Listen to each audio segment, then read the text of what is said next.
off thousands of workers at USAID. It's just one part of the president's effort to slash the size of the federal workforce.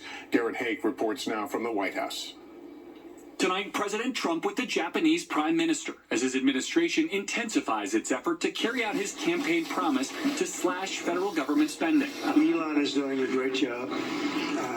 He's finding tremendous fraud and corruption and waste. Now saying he'll direct Elon Musk and his Department of Government Efficiency to look for wasteful spending at the Department of Education and the Pentagon. Is there anything you've told Elon Musk he cannot touch?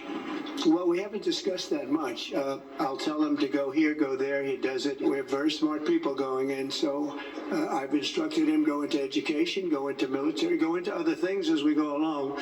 Bulk of federal spending is Social Security, Medicare, programs like that. Would you like to see him look at those programs as well? Well, they don't really have to be looked at by him. They can be looked at by us. Social Security will not be touched. It'll only be strengthened. We have illegal immigrants on Social Security, and we're going to find out who they are and take them out. Democrats today protesting outside the Department of Education. What are you doing here? Security responsibility. Get out of the way. Stopped from entering the building by a security guard. Donald Trump and Elon Musk must not and will not destroy the Department of Education on a whim. Another Trump cost-cutting effort, that buyout for all federal workers, has now been accepted by more than 65,000 employees, according to a White House official, though a judge has temporarily paused the program. And tonight, signs are coming down at the U.S. Agency for International Development, which doles out foreign aid, as a federal judge late today pressed pause on the administration's plan to place thousands of workers on administrative leave. That move would have left as few as 611 essential employees left, the White House says, out of 10,000 just 2 weeks ago. When you look at USAID, that's a fraud. The Trump administration blasting the agency for what it calls wasteful spending, pointing to $2 million given to an organization for gender-affirming health care in Guatemala and $13 million to put on a Sesame Street production in Iraq. It's perfectly appropriate to hit the pause button. If the Democrats want to be the guardians of permanent Washington in the abuse of taxpayer dollars, bring it on. Though Musk has also made many false claims about the USAID budget, and Democrats are slamming the cuts. Getting rid of AID makes us all less safe. It is also downright illegal. USAID supporters noting the agency provides food aid to 28 million children per year worldwide suffering from malnutrition and treats more than 5.5 million children every year with pneumonia. Its $40 billion budget, less than 1% of federal spending overall.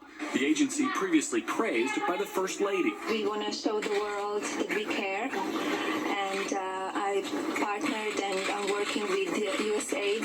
I've not only lost my job, I've lost my life's work. Rose Zolliger is a USAID contractor furloughed last week. We are grieving for the thousands of people around the world who are dying as a result of these callous actions. Meanwhile, the president was also asked about that newly compiled list of all FBI agents involved in investigating January 6th cases, and if he's planning to fire them. No, but I'll fire some of them because some of them were corrupt. I have no doubt about that. Garrett, just in moments ago, President Trump posted new comments about his predecessor. Yeah, that's right, Lester. President Trump posting he is immediately revoking former President Biden's security clearances and stopping his daily intelligence briefings.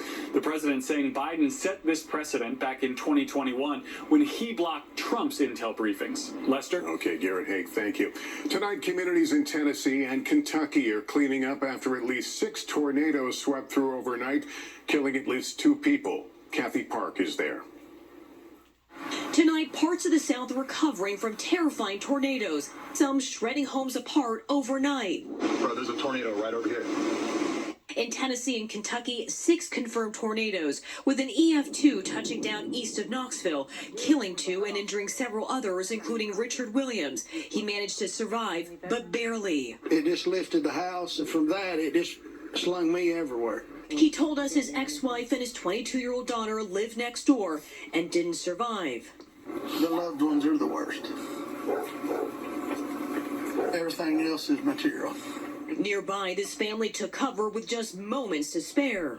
We get in the tub, the house is rattling, deafening noise. So 3 of you were hunkered down in that one tub? Yes. My son, I was on top of my son. My husband was on top of me.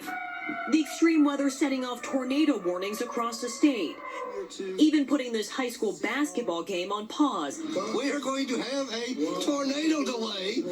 Other states also slammed by severe weather this week. In West Virginia, heavy downpours flooded roads and stranded drivers. Look at that. Coming right down off the mountain.